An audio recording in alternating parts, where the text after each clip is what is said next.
Hey family, welcome back to Carnivore Quest. Cassie here. I have an amazing down-home Southern comfort food for you, and it almost feels like you're cheating. It's a bit of an indulgence because there is some dairy, not much, just to give it a little extra oomph and make it feel like you're not even on carnivore. Cool. For today's recipe video, I've got everything that you need right here. We got our cast iron pan. We've got the tongs that you're going to need so you're not burning your fingers. We've got a persuader, a meat mallet, whatever you want to call it. We've got a wooden board, eggs, a little whisk, and a food processor. For the ingredients, we have boneless, skinless chicken breasts, some heavy whipping cream, cream cheese, chicken broth. I have beef tallow and some bacon grease, a couple of eggs. For our seasonings, we have pepper, salt, onion powder, and of course some paprika to give it a little extra flavor and a beautiful color. And of course, pork rinds. My favorite pork rinds to make pork panko, hands down, is the Food Lion brand. Also, I like Lidl. I've not tried the Aldi's. Max, it just gets too clumpy, it's too wet. This one is perfect. I'm going to move all of this over to the kitchen area, and before we do, I'd like to thank the sponsor of today's video, Element. Element electrolytes come in a ton of different great flavors. All I have to do is put this in my water and it gives me everything I need. Each individual packet contains 1,000 milligrams of sodium, 200 milligrams of potassium, and 60 milligrams of magnesium. While Element covers all your electrolyte needs, it has no fillers, no coloring, no sugar, and it's gluten-free. Larry and I love Element because it adds a different dimension to our carnivore diet, which I believe has helped keep us on track. As always, Element's offering our viewers a free sample pack with any order. That's 8 free single serving packets with any Element order. What's so great about this offer is you can try 8 of Element's delicious flavors before your next order. You can have Element and the free sample pack delivered right to your door using our link below at drinkelement.com/carnivorequest. This is the perfect opportunity to get the quality electrolytes you need and support our channel at the same time. So head on down to drinklmnt.com/carnivorequest to get yours today. And hands down, Element's customer service is the best. If for any reason you're not 100% satisfied, keep the product for a full refund. Thanks again, Element, for sponsoring today's video. Now let's get cooking. All right, first things first, let's take out our chicken breast and just trim away a little bit of this fat. And you can leave it if you want. It's really a matter of preference. I think we're gonna have enough fat in the recipe from the tallow and the bacon grease, and we may even add a little extra butter, but you don't have to trim it all off. We just wanna get some of it off. Dogs will appreciate it. I'm telling y'all, this recipe is so delicious. We're adding a few carbs with the dairy, but other than that, this is gonna be amazing. This is animal-based, other than the few seasonings that we're adding. And if you want to call it ketovore, that is fine and good. Okay, now let's get to pounding. The key to fried chicken is pounding your chicken breast thin. I really don't want to use the tenderizer of it because what will end up happening is it's going to break down the meat. I just want to pound it thin. So let's do it. And as you can see, some of the pieces will come off. That's okay. You can coat them up and fry them if you like. Or you can give it to a dog who's patiently waiting for any little niblet to fall on the ground. Here, dummy. Yep.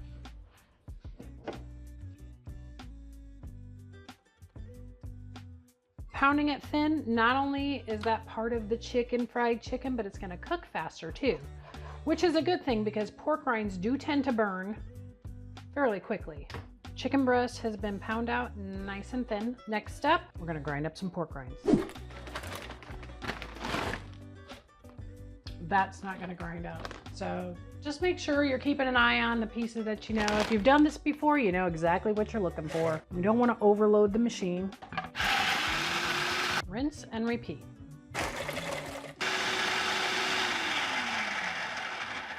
When you're making your own pork rinds, make sure you're feeling all of the ground up pork rinds to make sure you don't have any hard chunks that might break somebody's tooth.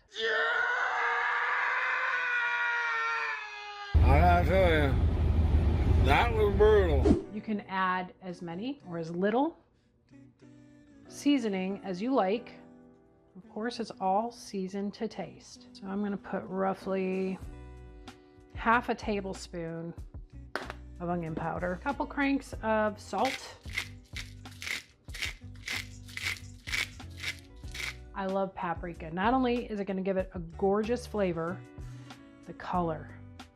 It just gives it that nice deep orange color. It just wouldn't be fried chicken without ground pepper.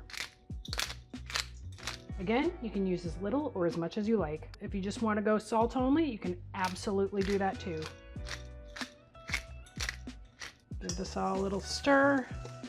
Get those seasonings well incorporated. And with the seasonings, a little goes a long way. Our breading is done. All right, y'all, we're getting one step closer to having this deliciousness. Mise en place, everything in its place. Now that we have our pan heating up, our next step is to scramble some eggs. I'm gonna scramble them real well. I almost wonder if with 4 breasts, if I'm gonna need an additional egg. You know, the one thing I love about cooking that makes it different from baking is there is no exact science. You can customize these recipes, make them your own. If you don't want the black pepper, you don't have to use it. You don't have to use any of the ingredients if you don't even want to use salt. If you don't want to use bacon grease. Really, whatever you like. Now let's add our bacon grease and our tallow, let it get nice and melty. We're gonna kick this heat up to medium low, and let's get our assembly line ready. We have our raw chicken, which is going to go into the egg, pork panko into the pan. We're going to turn that heat down just a little bit because we don't want those pork rinds to burn at all. So let's get frying. Chicken fried chicken coming right up. Who's hungry? No, we're just gonna, there we go. Look at that nice thick coating. Beautiful. That's what you want. And we're going to dip it right, and we're going to put it right in here. Make sure everything's coated. I just kind of like to take these tongs and help scoop some on there. Make sure we get it good and flat. We want every piece of that surface covered. Oh my goodness, this is going to be so good. Here we go. First one in.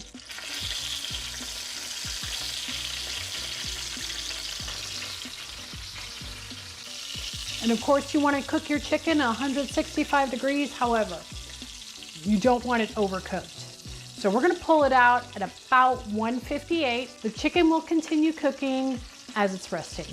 I can smell all the flavors coming together already. It's going to be a party in my mouth. I can't wait. I'm so hungry. I hope you are too. Let's give it a little check here. There we go. It's cooking up beautifully. Let's make room for the next piece. All right, into the breading it goes, perfectly coated, and into the pan. Don't get too excited, let the fat do its job. Not too high of a temperature, you want it right around medium low. All right, I'm gonna give this first piece a flip. Very nice. Look at that nice golden brown color. It looks better to the naked eye.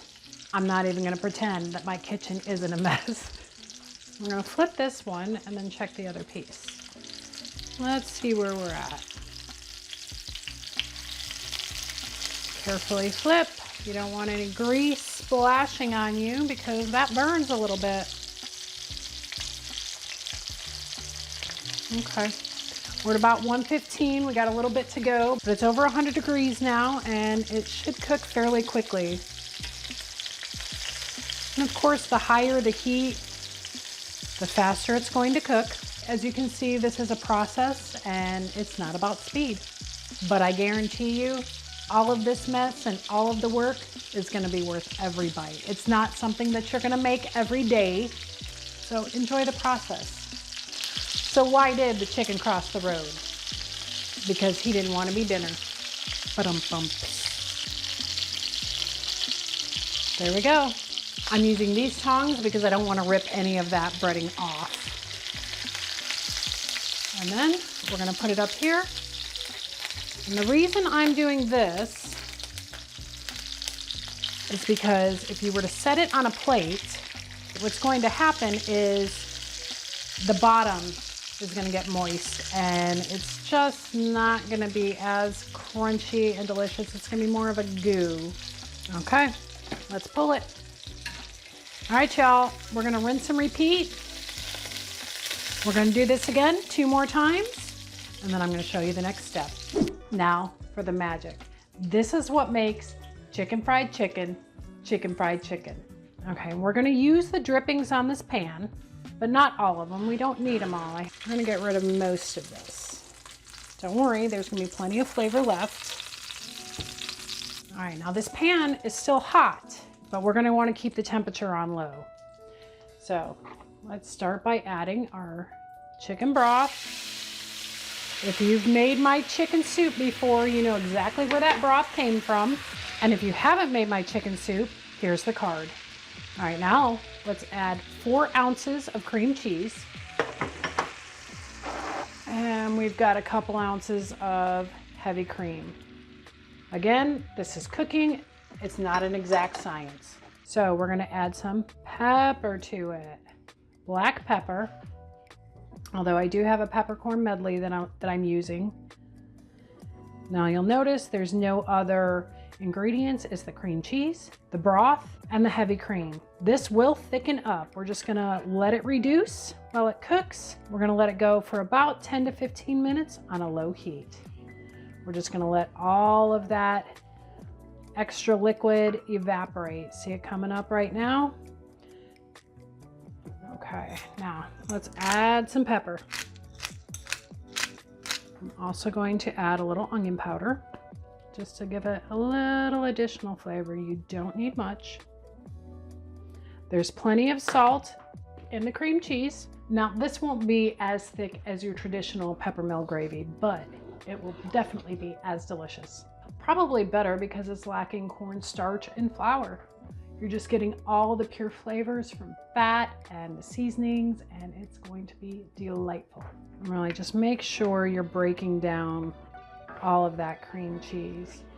You want it to be well incorporated, and the heat helps melt it, but you need to give it a little extra assistance. Now, you don't have to stir it constantly, but I would definitely pay close attention to it. Otherwise, you're going to have a film buildup. And you don't want that. But look at that. Look how thick that is. That looks amazing. You can go about doing 1 of 2 ways. It depends on how fast you're going to eat. We could pour it over.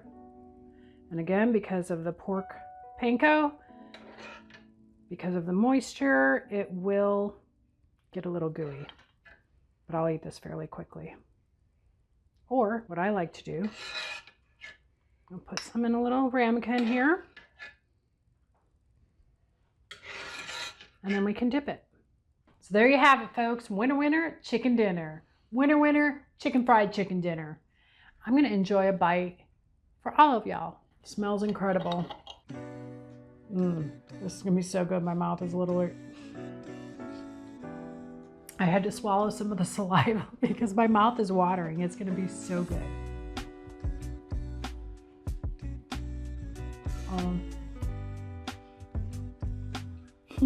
I don't even think the word amazing cuts it. What's better than amazing? Whenever I do a recipe and I'm tasting the food, I wish y'all could taste the recipe with me. My goodness, this is silly. Out of all the recipes I've made, this one, hands down, my absolute favorite. I need extra gravy. Bring me some of that gravy. Oh my goodness. Y'all. Let me know if you make a version of this or if this is something you're willing to try. What do you do differently? What are your seasonings and all your additions? Let me know in the comments. And now's a pretty good time to hit that like button if you already haven't. Sharing is caring. Share this recipe for the world because it's incredible. Until the next time, my carnivore family, no sugar, no carbs, no cheating. Love y'all. That gravy is outstanding. What, babe? That gravy is outstanding. Oh, yeah. Fire. So good. Mmm. Great job. This is the best thing I've made. Mmm. So good. So dang good. Literally the best thing I've made.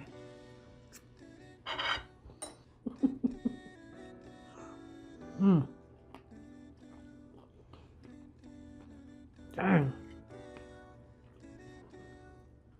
Mm. Mm. Oh my gosh. I'm full, but it's so good. That's the danger.